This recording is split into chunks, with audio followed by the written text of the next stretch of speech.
Welcome to the Future's Fractional podcast, a podcast where we explore why the future C-suite is fractional, how professionals are carving out careers as fractional leaders, and how businesses can take advantage of fractional talent and technology. Here's your host, me, Matt Belbeck.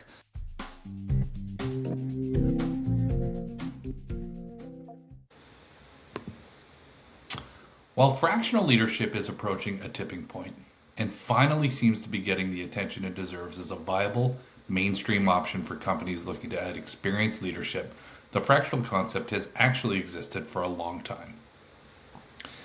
The reality is, fractional leadership is the corporate expression of a model that has existed for decades across capital-intensive, expertise-driven, and utilization-sensitive industries. For example, NetJets pioneered fractional jet ownership in the 1980s. Instead of owning a $50 million jet, you could buy a 1/16th share, access the fleet when needed, and pay only for usage. Ownership was replaced by access. Or what about technology and IT infrastructure? Before software as a service models, companies shared hardware. Companies like IBM pioneered time-sharing systems where multiple organizations rented computing power instead of owning machines. Cloud computing is essentially fractional infrastructure. Real estate and asset ownership, which I discussed with today's guest, might even be considered the original fractional model. Fractional vacation homes, timeshares, and co-investment structures enabled high-value assets to be shared among multiple users. Assets considered too expensive for a single owner could achieve higher utilization rates and lower risk in a fractional ownership model. But why is it that fractional concepts have taken longer to catch on in some spaces? Why is it that some companies have taken longer than others to recognize the benefits of fractional resourcing? Today's guest, Melissa Simpson, sells fractional resources and really understands the drivers behind why companies engage them. Melissa and I discuss how the industry has evolved and why increasingly companies are thinking fractional first. I hope you enjoyed today's episode with Melissa Simpson. Melissa, as someone who talks to clients looking for fractional executives every day, I'm excited to have you share your views on why companies are engaging fractional resources at a higher rate than ever before and when it makes the most sense. But maybe we can start by telling the audience a bit about you. Can you share a bit about your background and how your career journey has shaped your perspective on the business critical resourcing decisions? Yeah, for sure. Thanks for having me, Matt. So I've worked in real estate for 15 years, about prior to moving into the legal tech space, and I've been kind of hanging out here for the past 5 years.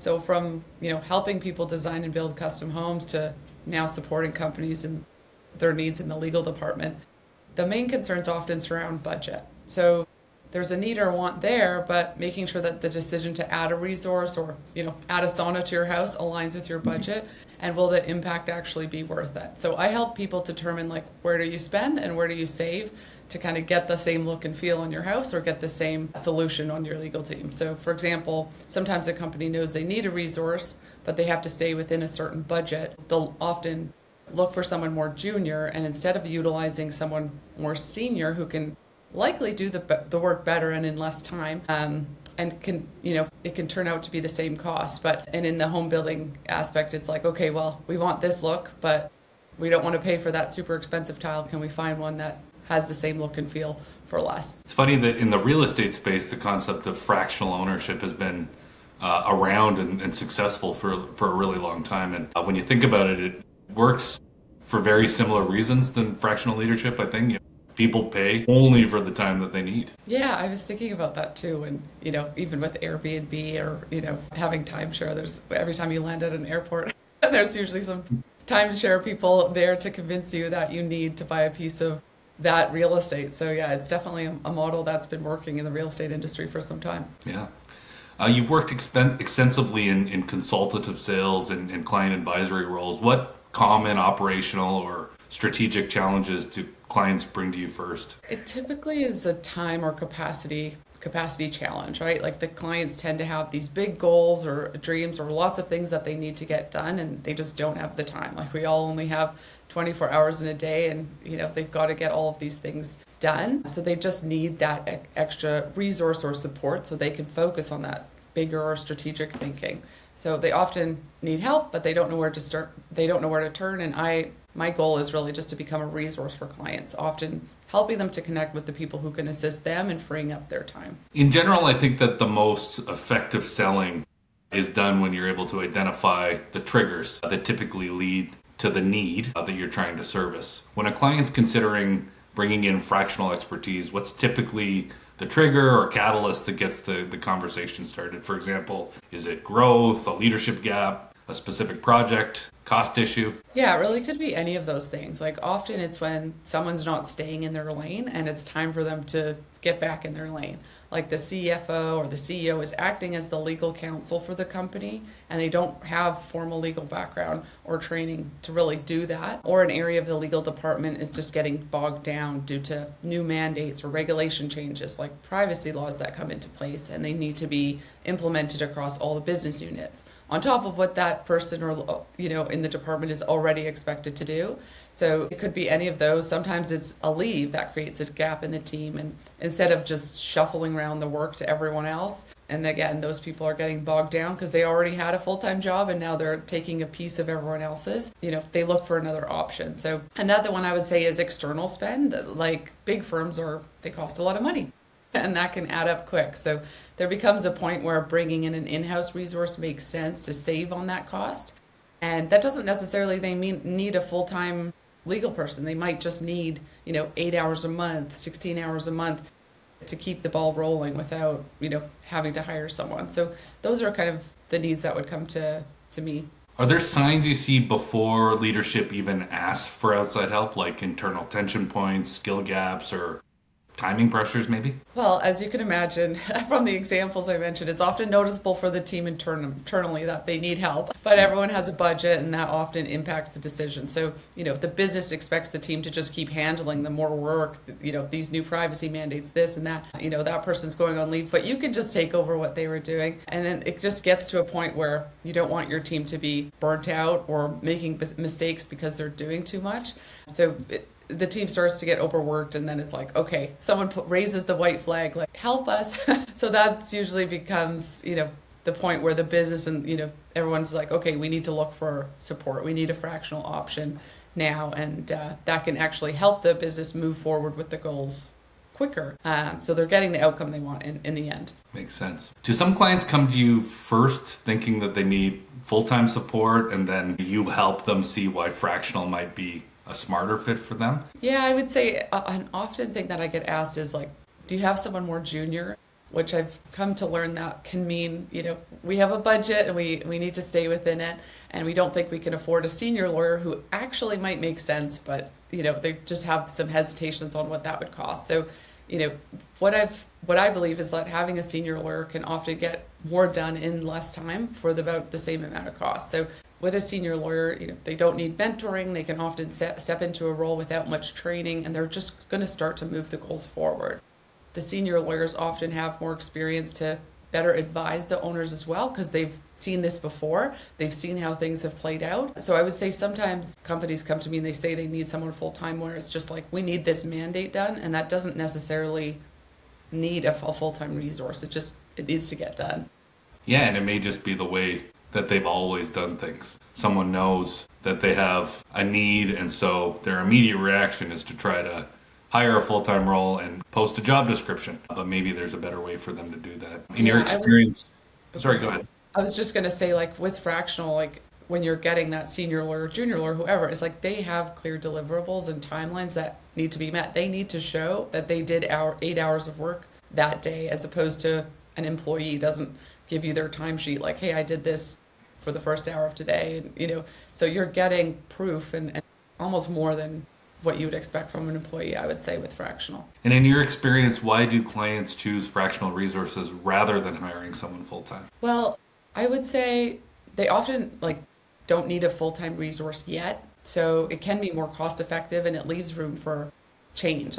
If something is not working or is working well, they can easily get more time from that lawyer or get less time or make a change. So I think it's the flexibility and cost that really impacts that. Are there any myths or assumptions that clients often have about fractional work before they engage someone? I mean, I'm sure not everyone is on the same level in terms of their familiarity with the model and exactly how it works? Yeah, I would say one of the myths I come across is that the lawyer needs to be like fully aware of or have worked in the industry for them to be effective, which isn't often the case. Like you might have someone, let's say you're like working for a mining company, you're like, I need someone with a mining background, but really you're sending them NDAs and contract work that most contract lawyers can handle, and they don't necessarily need that industry knowledge right away, and some of that gets picked up along the way. Another myth I would say is that it's going to take the lawyer a lot of time to get up to speed, again, like relating to the industry. And oftentimes senior lawyers tend to jump right in because they know what's needed. They've been in this position before, so they can start moving the needle or supporting within the first week. Do you think fractional is better suited to a senior lawyer than or a senior resource than a junior lawyer or a junior resource, regardless of whether or not it's legal? Do you think it's just better suited to people with lots of experience? I think you need some for sure, because with junior lawyers, they're often looking for someone to mentor them, or they don't really have the confidence in the role yet, whereas a senior lawyer does, and they kind of can just take, okay, is this business more risk adverse or not, and take that feedback and kind of run with it. Whereas when someone needs a resource, like a company needs a resource, they often aren't looking to have to mentor someone and spend more time and give more time just to get the mandate complete. Whereas a senior lawyer, it can make more sense because they know what to do. They just like, give me the ball, I know what to do. Yeah, for sure. What kinds of outcomes do clients typically hope to achieve with fractional support, and how quickly or how soon? Yeah, I would say fractional support can make a difference on the first day. One contracting gets reviewed by them versus an external counsel, which essentially frees up time for the CEO or the GC, and that allows those people to keep moving forward with the business. It's directives. Is there anything that you've seen that gives you a sense for what makes a fractional engagement successful and what doesn't? Oh, that's a good question. I would say it's all about setting expectations. Like you really have to set expectations from the start so that both the business and the lawyer know what they're getting into, as well as they need to be comfortable with each other. It's a relationship at the end of the day, so there has to be some kind of trust built in. That makes sense. Is there anything specific in the onboarding process that you think helps? Yeah, I would say just, again, like we try to put processes in place so that expectations are set with both parties so everyone knows what's expected.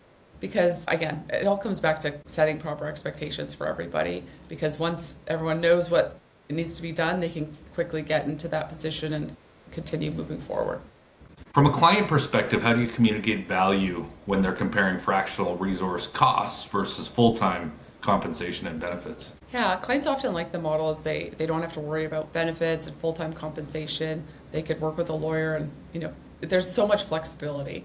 I guess, like, I'll say an example. Like, we have a company, and I can think of many have done a similar thing when they've hired a GC resource on a fractional basis. For this particular company, the fractional general counsel helps with the company's general counsel needs, but also supports and manages a broader team, including more fractional legal resources that come into play when there are transactions that require more hands on deck or more specialized support. So in this case, I believe the improvement is instead of having a full-time general counsel or a full-time person who may not be able to support the transactions alone, by using a fractional resource allows you to easily flex up the resource when there's an acquisition and then flex that back down. So it helps from a cost savings, but also you're getting people who are more specialized in actually doing acquisitions as opposed to just relying on your existing internal resources. Yeah, that makes sense. When you've got a network of people to lean on, you can get a lot done with the right specialized resource at the right moment in time. So that's great. How do you advise clients about integrating fractional leaders into an existing leadership team, especially when full-time staff may be unsure of the role? Yeah, I would say, I'm always tooting senior lawyers, but they're pretty comfortable in their position. So it's like, asking a defenseman to go play for another team when they get traded or, play for Team Canada. They know their role. So with some input from the coaches, or in this case, from other members of the legal team or, the C-level team, they can quickly find the place that makes sense for them. We also have some expectation setting, as I mentioned, in the process that helps both the lawyer and the client. So it's generally a pretty smooth process, which I know can seem intimidating at first, but it usually goes really smooth.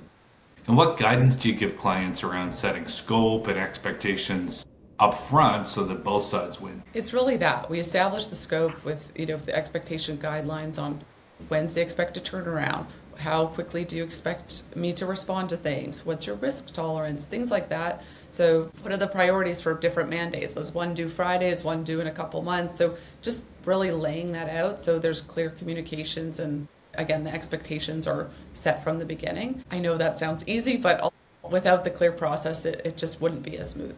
We've talked a lot on this podcast about how COVID impacted the fractional movement. We're in more of a volatile market these days. How do you see fractional expertise helping with things like organizational stability, especially in either fast-moving or uncertain markets? Yeah, for sure. I think 2025 was definitely more of an uncertain market with, all the things that were happening both politically in Canada and the US.